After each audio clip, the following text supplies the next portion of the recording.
Le choix que le Christ fait de son disciple engage celui-ci dans une communauté de destin avec lui. C'est un don gratuit auquel répond un accueil conscient de cette gratuité, qui se déploie par un même dynamisme de don. Au travers de l'envoyé, le royaume s'approche, Matthieu 17, et celui qui accueille l'envoyé accueille celui qui envoie. Renier le Christ devant les hommes coupe ce dynamisme de don, isole celui qui, dès lors, n'est plus envoyé. Ce qu'il vit n'est plus porteur du royaume, mais se dissipe dans l'éphémère de ce monde. Nous pouvons rêver à une bonne entente universelle, mais la paix annoncée par le missionnaire n'est pas une simple cohabitation sans heurts. La parole est un glaive tranchant aussi.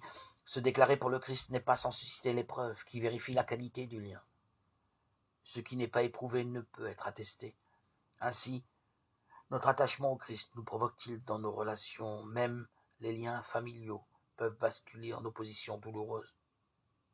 Alors l'union entre le maître et ceux de sa maison, plus forte que la solidarité familiale, a deux conséquences. Ici-bas, c'est l'esprit de votre Père qui parlera en vous, et devant le Père, le Fils se déclarera pour nous.